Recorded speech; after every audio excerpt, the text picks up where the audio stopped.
this information can be shared in our communities, in our schools, so that our kids can make proper decisions. I was just saying that sometimes we find our kids, they always become very sympathetic when it comes to career choices.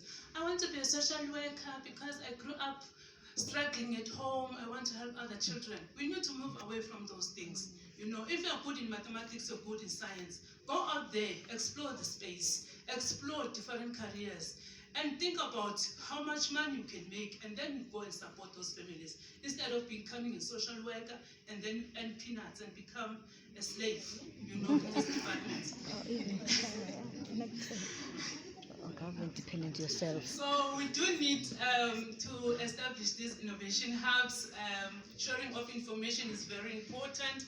The data that is collected, it must inform the development in our communities. And also we wish to advocate that we must not leave out our traditional leaders, because they are very close to the people, and they also need such trainings as well, so that they are aware of all the things that are happening around the country, around other countries, so that they can learn as well and be able to advise their communities. So in conclusion, as African indigenous leaders, which is the organization that actually promotes unity amongst traditional leaders and also cooperation, because if they work together, they learn from each other, they can serve their communities better, but they also need to be empowered.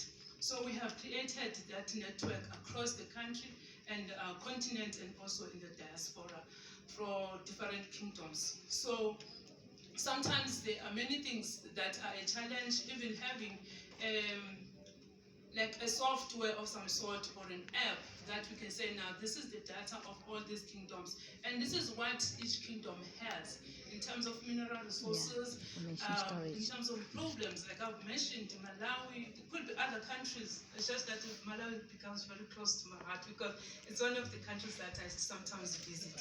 And I know that there are traditional leaders that are very active there, that attend conferences and seek funding to support their communities. So we need to also include them in most of the cases, because they are having those populations there. Sometimes we speak about 200 people, 6,000 people, but it's just a drop in the ocean if you look into the population, and also looking into the population of the young people in the country, like the youth. And some of them are sitting at home. They never even graduated from high school.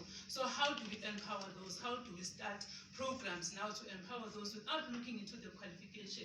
Because I believe that if you can read and write, then you must be able to get into a program that will empower you and change your life. I wish to thank you so much, and thank you for the time as well. Thank you.